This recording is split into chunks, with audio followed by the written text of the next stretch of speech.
Yon mga idol, uwian na tayo dahil Sunday ngayon, siyempre abangan. Nakaka-excited na naman mag-abang dahil may kinarga tayo ulit dun sa tatlo sa San Francisco, Quezon. At ang layo nga pala ng San Francisco, Quezon sa atin ay nasa 117 km. Binitawan pa lang ibon natin, nasa 6:45 ng umaga, medyo mag-alas 8 na, uwian na tayo. Abangan na, pinaubos na natin ang ating tinda agad, pinersa na natin. Pero meron pa tayong kasunod, pero medyo malayo pa. Wari ko mga alas 9:30 pandatingan, tamang-tama sa abangan natin. Uwian na tayo guys.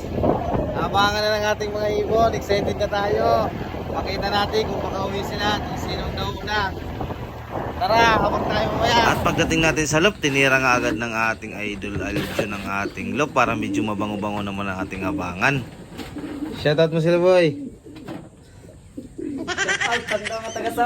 At dahil may oras pa nga tayo, hinarbis na natin yung ating nasa viewingan kasi nakapitong araw na sila. Nakapasa na sila sa 7 days doon, kaya ibabalik na natin sila sa loop para makipagbardagulan. At para maturuan na natin pumasok sa ating trapdoor. Ganyan kasi tayo magturo ng ating mga YB. Ito pala yung mga pang-norte natin. At tatanggalin na natin doon, baka madistract ang ating mga ibon mamaya kasi minsan pag nakikita nilang may ibon sa taas ay nandun namamarako. Baka hindi agad pumasok pag may makita silang ibon doon, makipagmarites sila kung saan sila galing. Ito nga pala yung ating Team Norte. Parang mga hilaw pa sila mga idol. Pero sige, habol lang natin yan. Kasi kinulang tayo sa oras kasi nagaling tayong bakasyon. Kaya nakabartolina lang sila dito mga idol. Ngayon pa lang tayo magtuturo idol. Pero sige, babanat-banatan natin pag mapabatsyar na natin. At nagabang-abang tayo dyan ng konti. Nagtingin-tingin tayo sa ating mga paligid. Baka mayroong mga ibon na makakadistract mamaya sa pagdapon nila. Kasi minsan may mga pusar nito dito sa bubong natin. Kaya sinilip-silip natin para sigurado talaga pagdating nila. At mga ilang minuto pagdating ng lupmang ko, bigla akong nagpatulog-tulogan para kunwari mahina ang katawan ko, para kunwari talo. Ay, cut, Derek, hindi kasama pala yan. Wala sa script yan. Ganun ang ginagawa ko pag medyo kinakabahan ako para hindi mahalata mga idol. Kasi may nagdadaanan na dyan idol, pero hindi pa kasama yung atin dyan idol. Ang oras pala dyan ay nasa 7:56 pa lang mga idol, kaya medyo mataas pang speed niya, nasa 1.5 to 1.6. Kaya bumaba muna ako sa baba para magkape muna. Yung guys, medyo malapit ng abangan. Alas 8 G's na, baka dumating mga ibon natin. Ang inaabangan lang pala natin dyan, sinali lang natin sila sa knockout 200. Kasi hindi na pala sila makakasali sa derby ng OB kasi nag-intrehan na pala last 2 weeks pa. Kasi bagong sali lang natin sa GC kaya hindi tayo update. At magkalipas ng ilang minuto ay bigla na lang may bumulosok si Pula. At pinaspasan agad natin hulihin para i-clock na agad natin. Pero hindi siya nagpasaway ngayon, na landing board siya talaga buduma. Parang nakakapanibagong mag-clock, parang kinakabahan talaga ako, parang hindi ko makita yung lit. Parang pakiramdam ko parang newbie pa lang ako, newbie na 10 taon nang nag-iibon pero naninibago pa. Nasa 1089 na lang palang speed niya mga idol, pero di bale at least meron na tayong ibon. Pero mas lumakas pa ang kaba ko, parang ang tagal tayong sundan mga lodi. Parang sabi ko matitigil agad tayo. Parang sabi ko mapapaaga ang pahinga natin. Galing na nga tayong bakasyon, magpapahinga na naman tayo. Pero pagkalipas ng ilang minuto ay siya nakita ko na rin yung pangalawang ibon natin. Ito pangalawang ibon natin.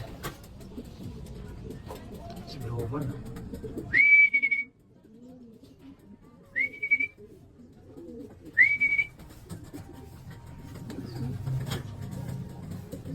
At doon nga tayo nagka-problema Lodi, ang tagal niya sa bubong, parang ayaw niya bumaba. Pero ginawa na natin ang lahat para siya ay bumaba sa atin dahil naninibago ata siya sa atin. Palang kasi natin siya itutulak sana, pero natakot na siya kasi alam niyang galit na ako kaya pumasok na. At ganun pa rin ang pakiramdam natin mga Lodi, para talaga tayo newbie, nakakapanibago. Grabe. Medyo mababa na nga ng speed niya mga idol, pero si di bali na, at least may dalawang ibon na tayo na hindi na knockout. At bumalik na nga naman tayo sa pisto natin kasi kulang pa tayo ng isa kasi tatlong kinarga natin doon mga Lodi. At lumalapit na nga ang cut-off at may trabaho na tayo. Lapit na cut-off.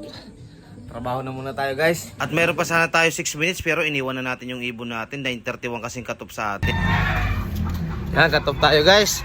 Trabaho naman tayo. Kasi tumawag na yung bus sa atin. Kailangan natin abangan baka sila ay makalagpas. Sayang naman. Dahil malapit na daw sila sa Lucena mga idol. Tara. Ganun talagan mga lodi. Kaya tayo may trabaho. Kailangan natin talagang gampanan natin pag-iibon. Kasi dun tayo masaya mga idol. Hindi hadlang ang oras sa atin mga idol. Pag parting ibon talaga kaya natin pagsabayin yan. At pagdating nga namin sa diversion, tamang-tama na dating din yung kalakal natin mga idol. Halos 1 minute lang ang diferensya. Talagang saktong-sakto talaga yung ating pag-abang sa ibon. Parang magkasabay lang sila.